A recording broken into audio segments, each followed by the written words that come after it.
A sitcom usually features a rather stable setting, including recurring places and characters. In most cases, there is a preceding background story, but single episodes each still have a specific topic or situation that is presented and completed until the end of the episode. The characters and their lives, their daily routines, problems, and oftentimes amusing adventures are the core of a sitcom and have entertained millions of viewers since the 1950s. Because sitcoms often function as a mirror of society, as scholar Loshkova argues, the vast majority is set in the present, relates to contemporary culture, and touches on current social problems and possible solutions.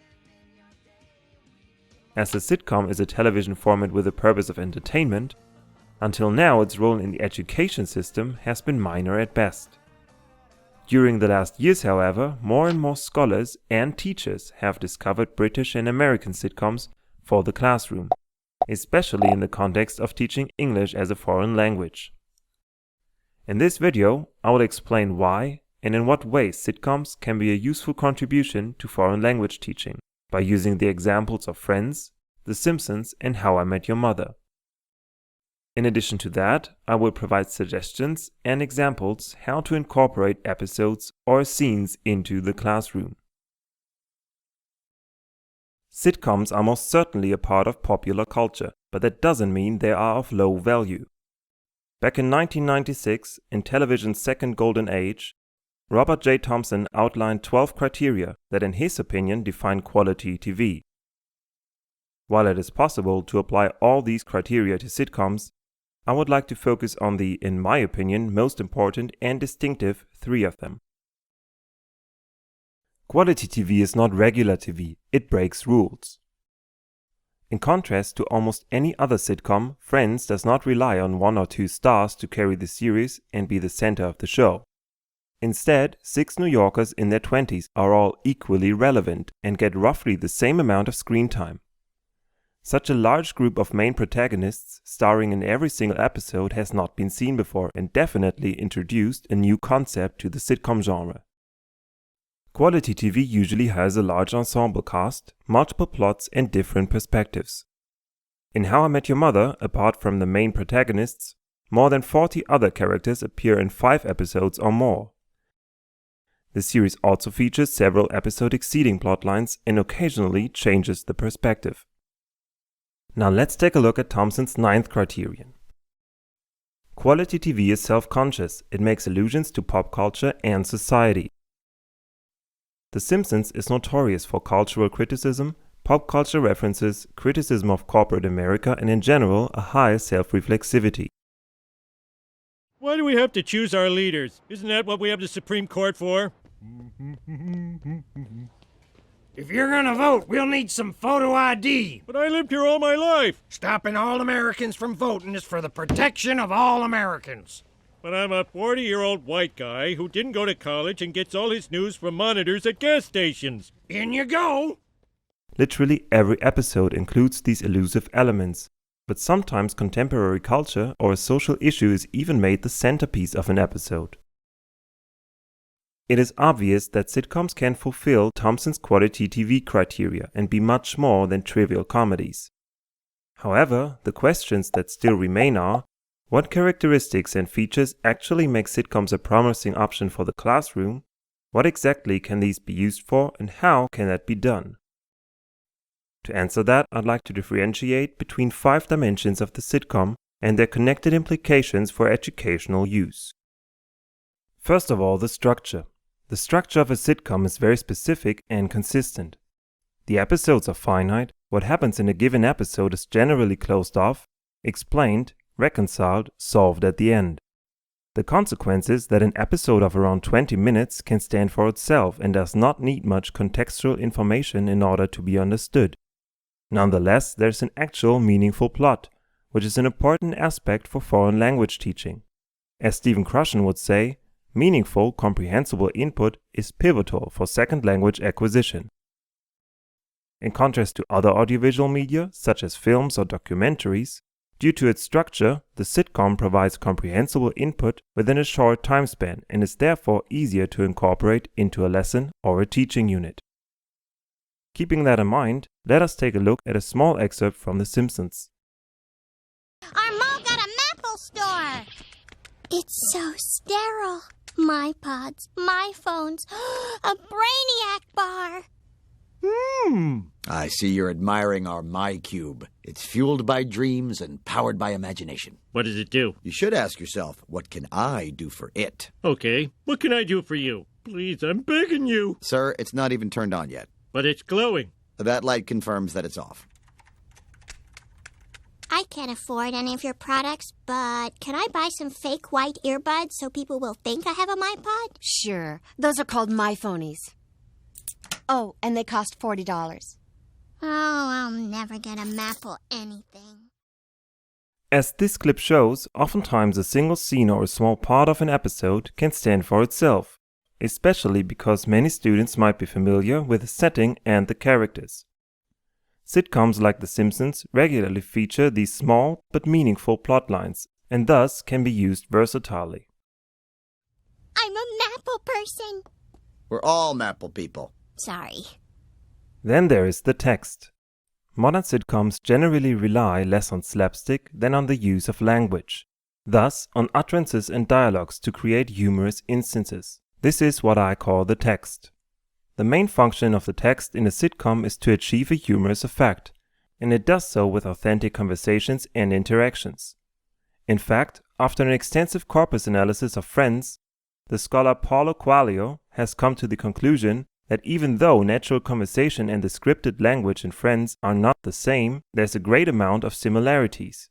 He goes on to say, numerous examples of features that characterize natural conversation can be illustrated with a television show such as Friends. So the often articulated need for authentic input can definitely be met. But what role does the humor play for language teaching? To answer that, let us first take a look at a scene from Friends. Joey needs a new outfit for an audition and is helped out by Rachel, who works at Bloomingdale's, an upscale department store. Okay, now Joe, you know that since you're returning all of this stuff after the audition, you're gonna have to wear underwear? All right, well, you better show me some of that, too, then. Okay, it's missing something. Oh, I know. Okay.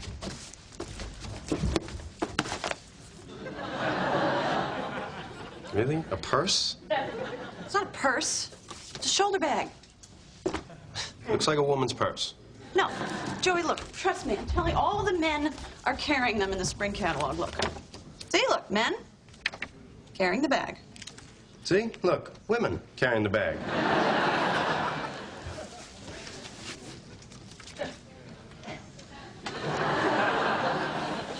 But it is odd how a woman's purse looks so good on me, a man.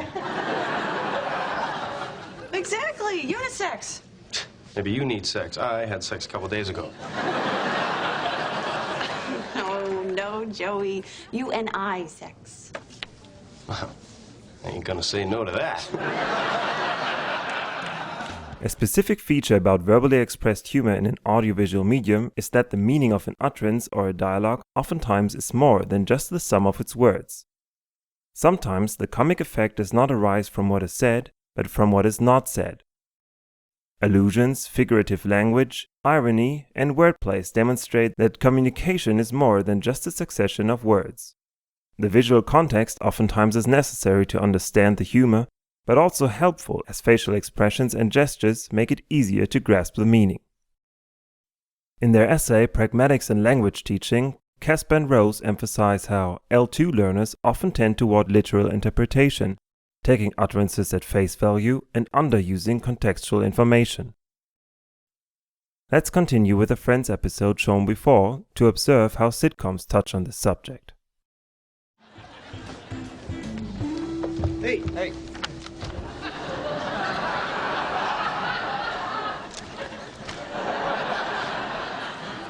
Wow, you look just like your son, Mrs. Tribbiani. What? Are you referring to my man's bag? At first, I thought it just looked good, but it's practical, too. Check it out. It's got compartments for all your stuff. Your wallet, your keys, your address book, your makeup. Joey, what are you doing with the bag? Your audition's not till tomorrow. Yeah, but sandwich time is right now. Joey, you know Joey, you get any mustard on that bag, you can't return it. Why would I return this? I love this bag. All right, well then you owe me $350. Fine. Do you take Vasa or Mooster card? Joey. All right, relax. Look, I'll pay you with the money from the acting job I am definitely gonna get, thanks to you. What's the part, Auntie Mame? Don't listen to them. I think it's sexy. You and I, sexy?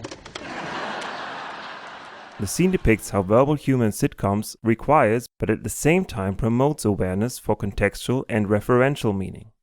Therefore, it can be a valuable contribution to foreign language teaching, especially regarding pragmatics. In order to help raise this awareness among students, translations and subtitling activities can be used as post-viewing tasks. For then, as Diaz-Cíntas argues, students are invited to dismiss a word-for-word approach and to look for the main ideas being conveyed. If they want to preserve or recreate the humorous effect, they need to consider contextual meaning and situational implications. The topic. As explained before, a sitcom episode usually covers at least one central topic. These topics might be rather ordinary, but they might also be controversial or regarded as social issues. Occasionally, these topics are only used for comic reasons, yet a lot of times, jokes on such a subject are not only intended to be humorous, they also make a point. An example would be the way How I Met Your Mother portrays homosexuality. No. Yes! And do you know why? Hang on to your bed sores, grandparents from Willy Wonka. Because guess who's on his way up to this apartment right now? My... wait for it. Brother, James. React. You have a brother? Yeah, he's the awesomest, most best-lookingest, greatest guy ever. He's exactly like Barney. That's what I just said. Well, Barney and his brother aren't exactly alike. James is gay. Really? And never in a million years would I picture you with a gay brother. That's awesome. Yeah, I just wanted you to have a heads up so you don't act all surprised when he gets here. Here he is. What up, New York? Thanks for the heads up. All of Barney's friends except Robin have met his brother James before. The humor arises from how they prepare her for the meeting, telling her James was just like Barney, but gay. The fact that James, unlike his brother, is black is not mentioned beforehand. Suddenly it becomes obvious for the viewer that there is more to a person than just a single trait. Hence, James' sexuality does not get thematized as something out of the ordinary again. His later revealed plan to marry his boyfriend is a shock to Barney. However, the reason for that is not the circumstance that it is a gay marriage. Instead, Barney just doesn't like the idea of his brother living a stable, normal life, but of course, in the end makes peace with it. The suit shows that we are a force to be reckoned with, a two-person army that plays by its own rules. But you've taken off the uniform, you've crossed enemy lines, and you've abandoned me. Well, I'm not gonna let you do that. It's not too late to back out of this stupid marriage thing. You don't have to do this, bro. Yes, I do. Why? Because Tom and I are gonna have a baby. What? There's gonna be a baby? Yes, we're adopting. Oh my God, I'm gonna be an uncle? For the rest of your life. This way of dealing with controversies and social issues bears a number of opportunities for the use in the classroom. As Joanne Morale puts it, sitcoms provide ideal sites for critical examination of tensions and contradictions involving gender, the family, race, social class, and the dynamics of postmodern culture. Thus, meaningful discussions are promoted when a topic is covered as presented, because the episode makes a point, but depicts and allows for different perspectives. The references. This fourth dimension describes the continuous cultural references sitcoms tend to make. In contrast to the topic, these references usually appear as a part of the everyday life and are not explicitly addressed as a central theme. Examples for that would be the depiction of the middle-class family, intercultural aspects, regional traditions, or even dialects and accents. How I Met Your Mother, for instance, repeatedly satirizes the practice of intervention, which in the USA is a relatively common habit with the aim to confront a family member or a friend with a concern and to help the person to get back on track. Hey. Marshall, this is an intervention. It's about the hat. Hush. No. Okay, I have it under control, okay? I can take it off whenever I want. Dear Marshall, I do not like that stupid hat. I want to beat it with a bat. Or maybe stab it with a fork. It makes you look like such a dork. Not only can these references help to understand and discuss our own culture and way of life, they can also raise awareness towards foreign cultural practices and diverse social habits, and therefore create opportunities for intercultural learning. Yet, it is important to note that cultural and social references in sitcoms many times appear in the form of stereotypes and clichés. This is, however, not necessarily harmful, as long as the teacher and the students approach these stereotypes in an appropriate manner. Accordingly, Rainer Emich writes, "The sitcom provides the opportunity to critically analyze and thereby investigate our use of all the practices with which our culture creates meaning." Another circumstance that should not be underestimated is the high popularity of sitcoms among teenagers and the chance that students are interested and highly motivated. The gym studies illustrate how 12 to 19-year-olds strongly prefer sitcoms over other TV formats. In fact, more than 30% of the sample named a sitcom or an animated sitcom when asked about their favorite TV series, with The Simpsons in the lead at 10%. Hence, a sitcom that appeals to the students can be used as an incentive to study aspects relevant for foreign language teaching. The medium thereby becomes a link between the teaching subjects and the students' life worlds, something evidently beneficial for establishing and reinforcing the students' interest. So these are the 5 dimensions of the sitcom and their implications that in my opinion showcase a lot of potential regarding educational use. Finally, I'd like to briefly outline a teaching unit example that is inspired by the ideas of scholars Judith Hofmann and Maike Berger, who researched the opportunities of TV cartoons for foreign language teaching. The Simpsons episode My Pots and Boomsticks addresses the topic of intercultural communication and the often existing prejudices against Muslims and Islam. A family from Jordan just moved to Springfield, and Bart becomes friends with a boy Bashir, who is his age. Whereas Bart is open-minded and tries to help Bashir get along, others, including Homer, who actually accuses the parents of being terrorists, lack this tolerance. This episode also features another discrete plotline which is about Lisa and the previously shown Maple products. For the purpose of a teaching unit, and therefore this example, these scenes can be skipped to allow for a clear focus on the intercultural aspects of the episode. The following scene might give you an impression how this topic is depicted. Okay, next. Here's the food at the cafeteria that will make you sick. Coleslaw, tuna, all chowders and gumbos. The only thing that's safe is the pork chops. My religion says I can never eat pork. A different religion? Do not tell anyone that, because if the bullies around here find out that you're different... Who's different? What's your name, sweat stain? Bashir. Bash here? I love a kid that comes with directions. Okay, Bashir. Tell us where you came from so we can punch you back there. I'm gonna punch you extra hard because I secretly think you're cute. Whoa, whoa, whoa! You can't just wail on him because he's... What religion are you, anyway? Muslim. Oh, boy. You're the reason I can't carry toothpaste on an airplane! Ow! Look, guys, everyone's different. Jimbo, you're Christian. Dolph, you're Jewish. And Kearney, your family's in that cult Mo started. I had to join. My mom's doing the savior. I mean, the one true Mo. You're the one true Mo.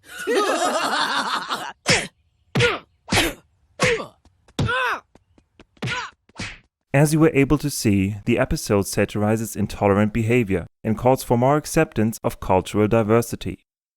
Not only are intercultural competencies an important part of the core curriculum, some students might also be familiar with the experience of being bullied or having to fight prejudice because of a different origin or culture. Towards the end of the 9th grade, students should be able to understand most of the episode's dialogues and analyze and discuss the content and its relation to reality.